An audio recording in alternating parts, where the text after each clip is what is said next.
first question. How would you advise the woman of today?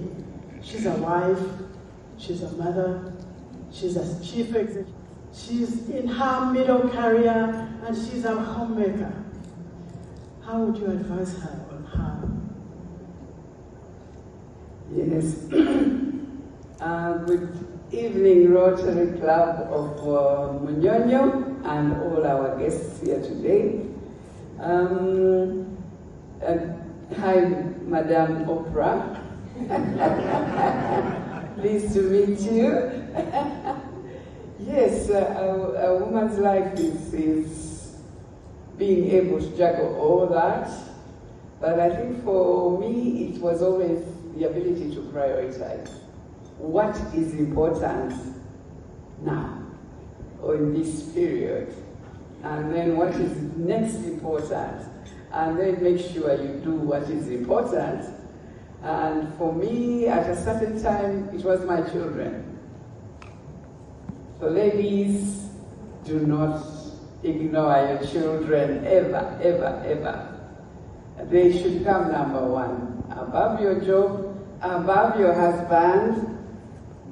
Sometimes people do it the other way around, but that is me. I will not say you all have to do the same thing. So I prioritized my children when they were young. But they grow, and then they don't even need you. Then you can begin to do what? To try and climb the corporate ladder, or your business, grow your business, when the children are not so dependent. What else you need to do as a woman is, have you got house help? Have you got good house help? Many of you cannot even keep a nanny for 1 month, right? They would keep on telling me the nannies have something wrong with them, all of them, which is not possible. You are the one who has something wrong with you. You better really look at yourself. Then it is you. But so make sure that you are not the one doing those tiny, tiny things, so that you can be looking at the big picture. The small things, don't go to the market to buy onions. Seriously? Have you got nobody else to send? Nowadays with traffic jam, if you can possibly have a driver, it frees up. Like for me, it's actually 2 hours, because I live so far away. Frees up 2 hours that you can work on your online or read something. Yeah? So not having to sit in traffic frees up a lot of your time. So those are some of the tricks. The other one is know your business. Know what it is you're supposed to know. And it's not every time, oh my God, I don't know the answer to that. I need to go and read it up. I need to look, I need to ask. You should have asked Ali. You should know. So keep on learning. We never stop learning at whatever age we are. And for each person, they are different. So that's what worked for me. So I'm just sharing. So now, that is about the well-educated woman, but we have a great number of women who are stay-at-home moms. And they take care of the family and on a very small budget. Some with husbands, some are single women, mothers. How would you enlighten them in what they could do to better themselves? Yes, even for the rural woman, even for the uneducated woman, she can learn something. So a skill would be a very good thing. If she could, you can plait hair. You don't need that much education to do that. You can, learn how to sew. You can, with limited education. You can learn how to farm. And maybe farming comes the easiest in the rural areas because our ladies farm anyway. But turn their mindset from just growing crops, which is what we do, to feed the family. I think the president calls it Shibaro, to begin looking at the commercial aspects of agriculture. So if she was growing her own beans, can she grow more? If she got better seed. So again, it will have to be capacity building. It will also have to be being trained on how to do it. Everything has a way of doing it. And it's not the way probably this day and age that her grandmother used to do it. They've been planting. We grow food. We've always grown food. But now with this new seed, pest resistant, drought resistant, she can actually make some money from actually the same size of garden that she's growing. So those would be some of the areas that the women in the rural areas can do. Right, that's very good. Now, you are a very successful businesswoman. You are known all over Africa and worldwide. Rotary here in Uganda and in Africa as a whole is mainly joined by business people, including women. Most of the women you see here are successful business women. Now, what kind of words? What do you think, what kind of words could you have for them? Because most of the words would not be kind, because a businesswoman must be shrewd and frugal. Yeah? Okay. Well, the biggest thing is I'm really, really proud of them. I'm proud of all the women who have walked out into that world and said, I am going to do business. I am going to make my own money. I am no longer going to be dependent on a third person, either your father, your husband, even your brother, or your child. Later on you come to the stage where you are depending on your child. So to the women who are in business already, congratulations, well done, and you are very, very strong. How do you do it? I think is what you wanted me to answer. How can they do better? I think it's no different from even the farming lady I talked about earlier. Land. Rotary is fantastic because you network here. You meet people, you know people, you see people in the same area as you, and you can ask questions and you can share. So Rotary is very, very good, but otherwise network. For us, we join business associations. I'm a member of UMA, a member of Uganda Women Entrepreneurs, and others like that, in order to be able to have those networks that my job as the Uganda Investment Authority gave me such, and even UMA before that, gave me huge networks. So whenever anybody is looking for someone, they call me and say, do you know how I can get hold of Ambassador? And just check in my book, and Ambassador is there. Because of those particular positions that I held, the issue of networking, everybody knows you, and you know everybody, and you know the people that can help you. And I am not talking about top people, Mr. President. For me, the people who helped me could be the security guard at the door. It could be the cleaner. It could be, you know, the receptionist. So the people who helped me have a certain thing that you need at that particular point in time. Knowing the minister is not often very helpful, is it? Yeah, I have the minister in the phone, but why would I be calling the minister? But I would be calling, you know, Jones, I need something. I would call, you know, I would call my friends. So do not limit your friends to class. Some people do that. I hear that all the time. Even business people tell you, you should have 5 friends. How can I have 5 friends? I have millions of friends. All the children call me mama, the young people. I enter an office and all the doors are open. The boss has no appointment for me. They'll cancel that one and give it to me. That's why? Because you treated them well, treated them like people. And the other way around, they'll also bother you. It's not a one-way street. When Jones also needs something, he also calls me. So it's a two-way street where you, with these networks, you help one another. I think let me stop there. Now we can listen to you all night long. Now about you. You are successful, you are educated, you are all over the place giving helping hand to all sorts of communities. How do you do it? And where do you find the energy? Yes. That is becoming challenging. I am tired, especially Women's Month. You know, every women's organization is looking for me. And this one happened to be Princess Mazi. So yes, I am here. We are women. So I am actually cutting down. I have dropped off a number of boards intentionally. Unfortunately, I drop off some and then I pick others. It doesn't always work.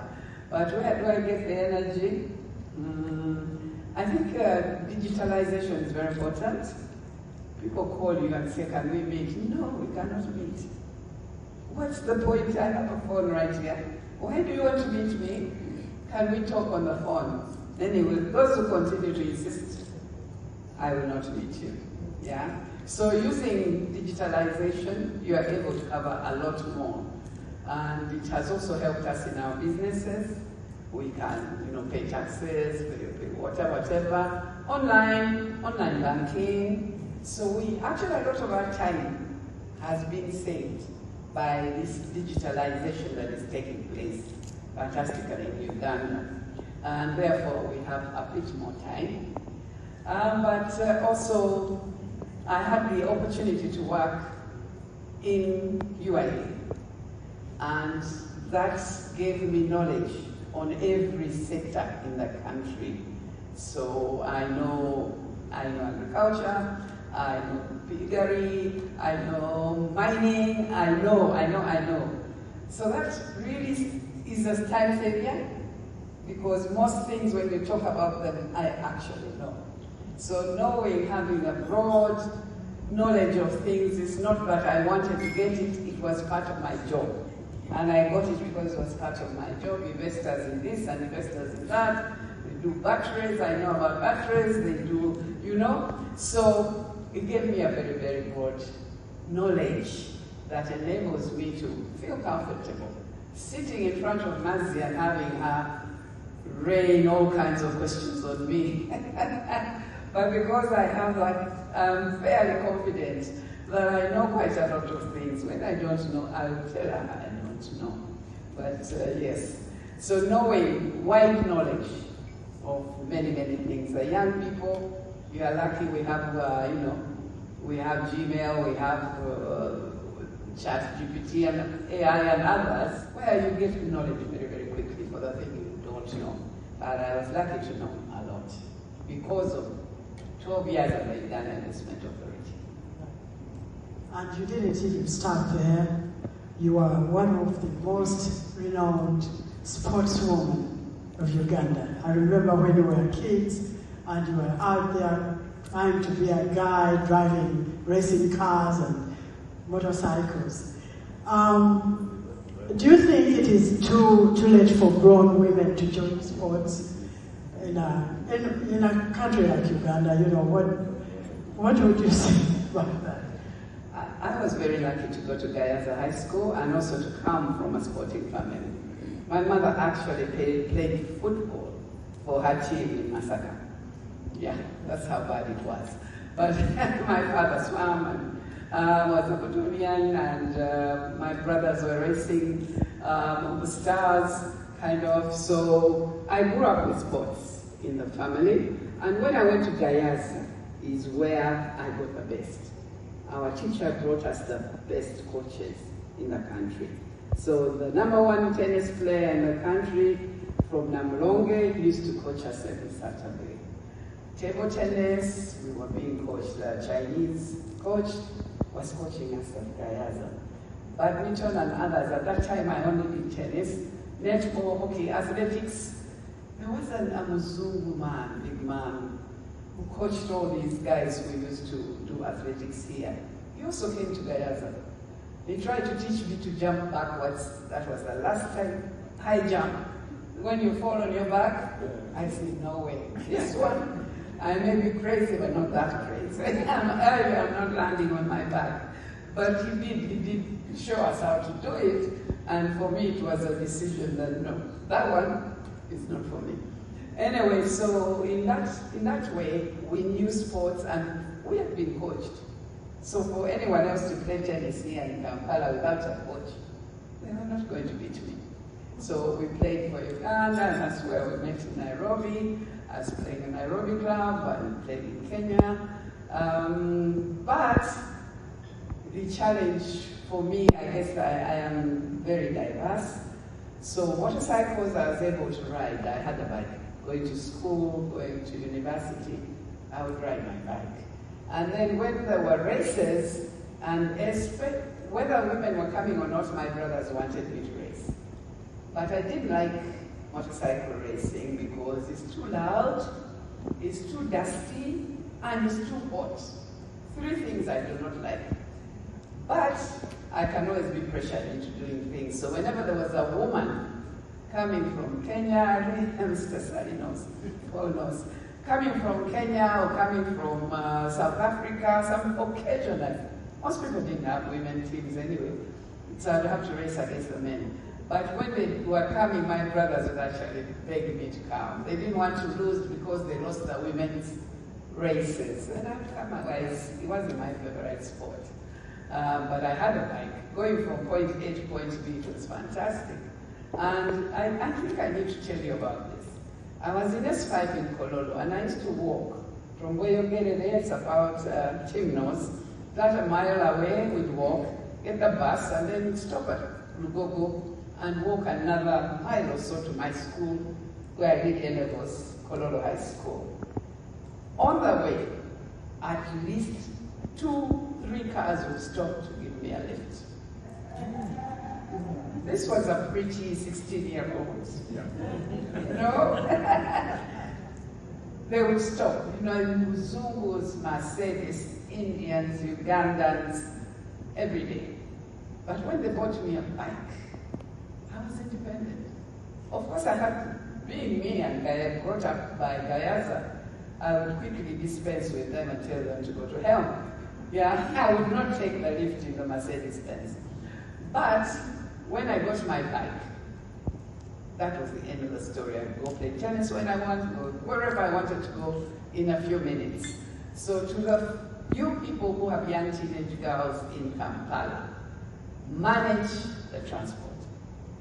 Manage the transport. Otherwise, those lifts, you are tired, you are holding heavy books, they are very tempting if you are weak.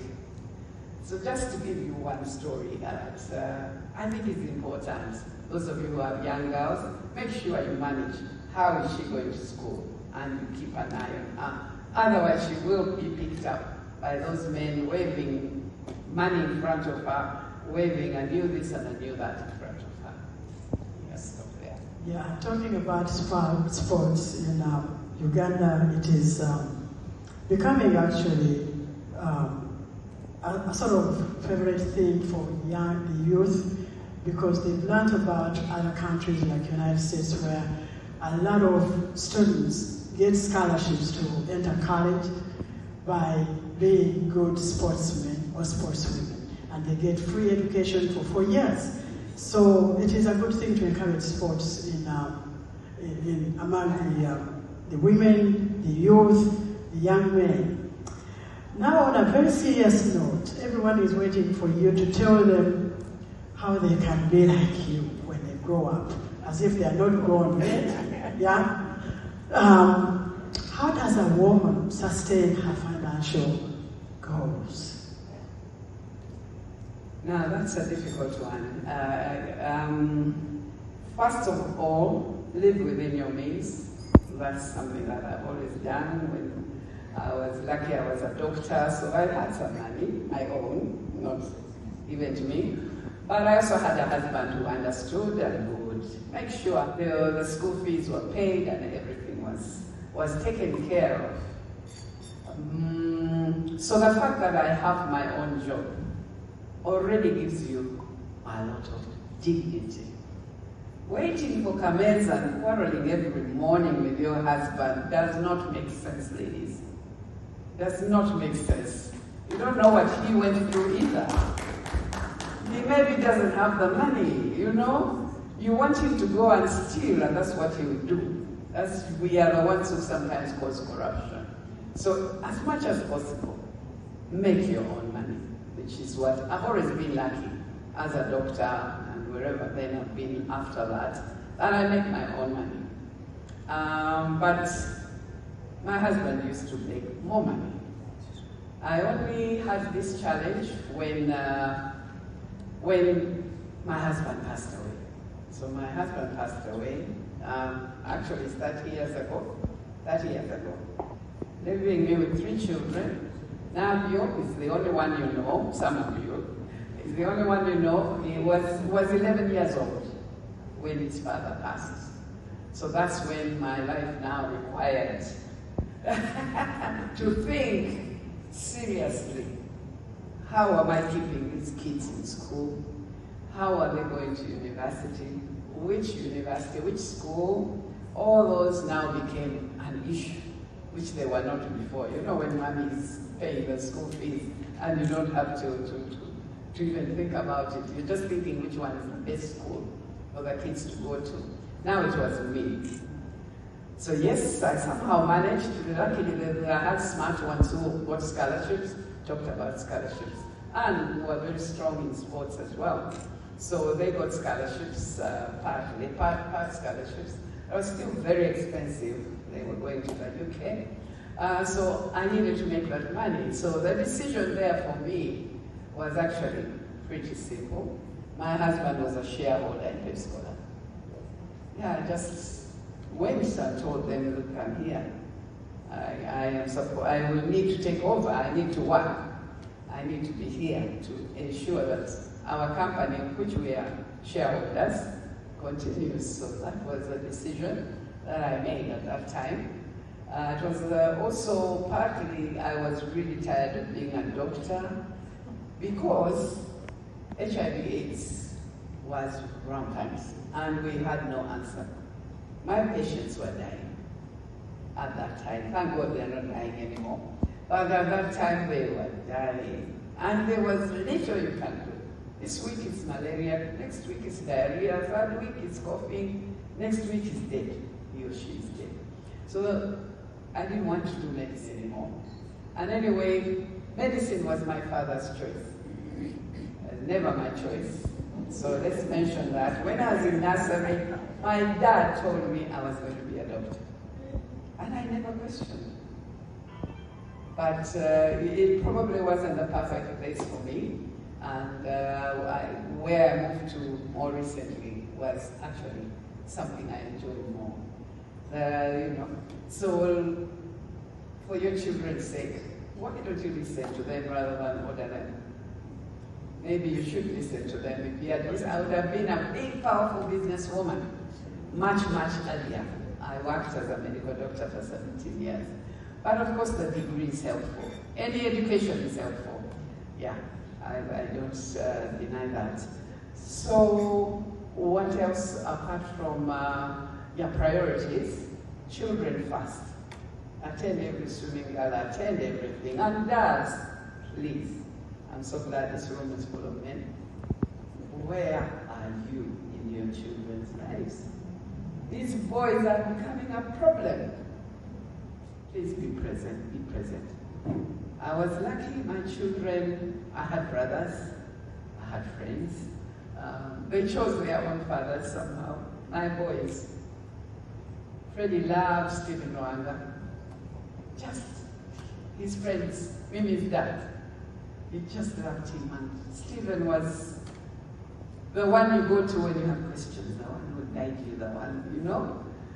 Then my other son, the one you know best, of course, chose somebody a little bit more like him, Mike Mukula. Again, the boys were his friends. Mukula has 2 boys, were his friends, and you know, Mukula is the one he goes to, the one who tells him you are not smart, because Mukula is too smart, of course. Tells him you are not smart. So the boys, you need to have fathers in the home. Those who are lucky will actually have fathers. Those who are not so lucky, find fathers for the boys. They'll find themselves, mine found their own. But I also have my brothers, my brother-in-law, my Samuel Usimbi, you know, people like that. So they had a father figure that they could teach them how to tie a tie. I'm going to a dance, mommy, here's my tie. I also don't know. I don't know how to do that. Yeah. So prioritized the children again. And what else? Oh, there are too many other questions, but no. let me ask you something that is semi-political, but not political. The lady here, one of our members, you had her mentioning the lady is trying to raise money for a hospital called Chirudu. Yeah, it is a government hospital. To me, Margaret, it makes me almost run tears in my eyes when I hear a government hospital not having the staff that people need for their health. It is very, very, very difficult and very, very expensive for women, especially, to go to hospital and maintain a healthy family.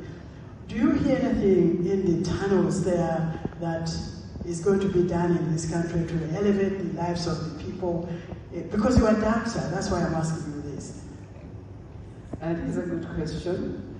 I think I have to turn it back on you, Margaret Ann. Margaret Ann only has one son. That's good.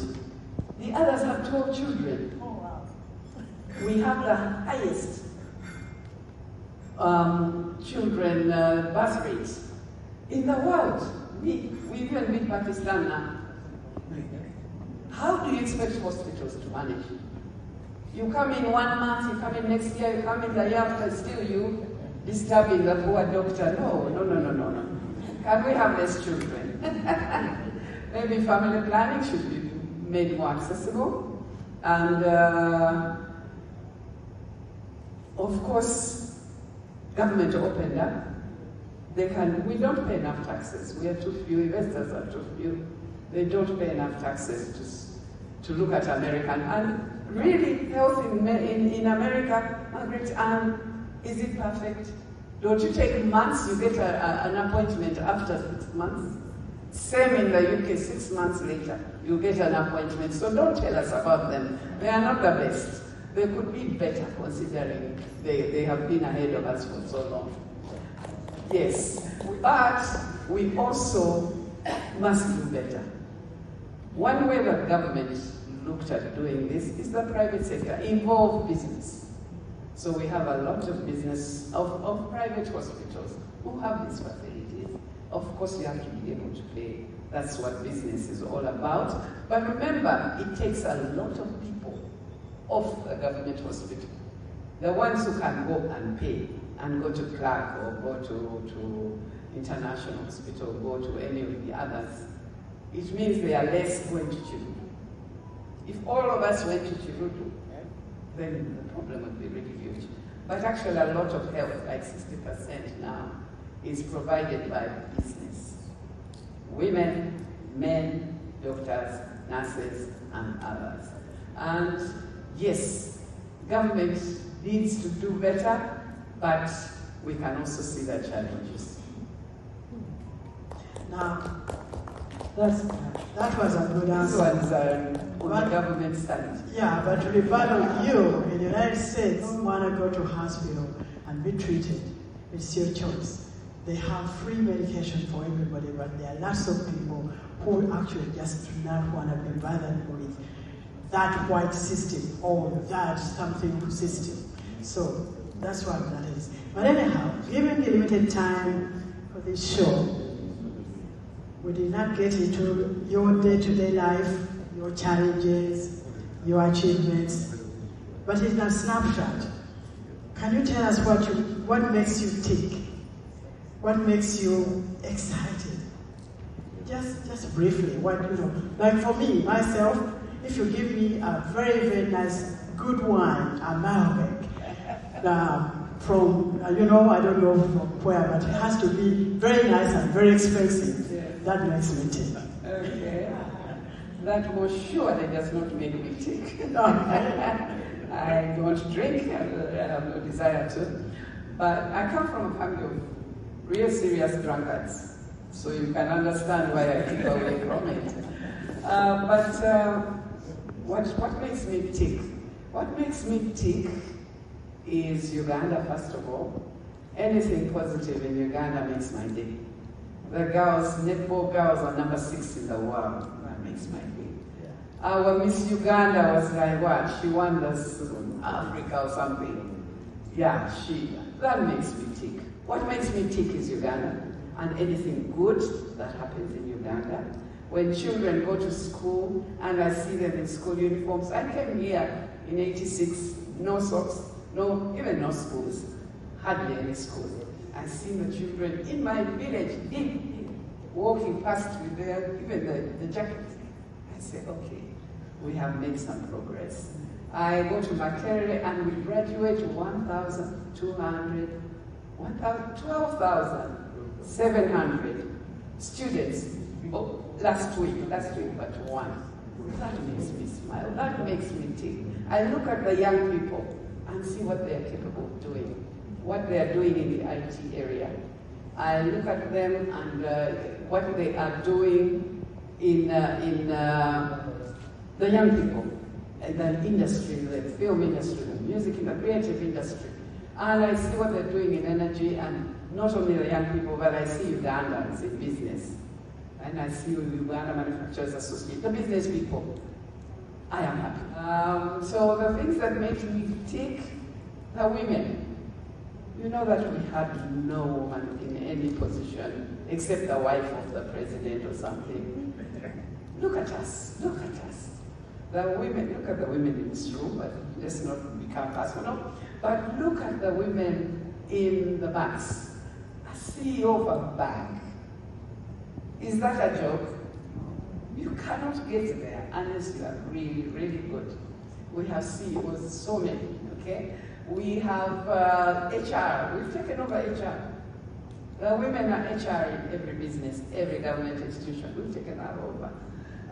We have, government, let's not talk about that, but we have our important PSs and, Mrs. Jane Paddy is right there. Do you know how proud we are of you? These are the brains in government. Ambassador also is male, but we'll add in there. We were talking about women. But look, those are the brains that make this government run. And if only we can strengthen and allow the public sector, is it called? Yeah, the public sector to work without interference. Because that's what happens in America. They are going to get Bush. Bush would kill Uganda if he was here. But they are the permanent secretaries will be there, strongly doing their work. And they have the capacity. They are here, they have the capacity. And if we let them work. So I'm really, really proud of the women who have made it as PSS. And they are very many. They are very, very many. Yeah? Yes, so those are the things. Uganda makes me proud when it succeeds in any area. Now in sports, cricket, male, female, rugby, male, female. Look at us. Swimming, we just won some medals. Yeah, tennis, we're out there. So that is what makes me tick, and I go to work every day and try to contribute to those successes. So, as Oprah would say, this is to you, yet my audience, sit and feast your life. The best is yet to come, as Dr. Maggie Blick Kigozi just mentioned to you. Dr. Kigozi, I'll give you a quote from one of my best writers, Maya Angelou. You make me proud when you spell my name as woman. Thank you so much for coming. And we hope we'll have you again on another occasion, but we'll not talk about women on that occasion. We'll probably talk about wine, the best wine for women and men. Thank you so much.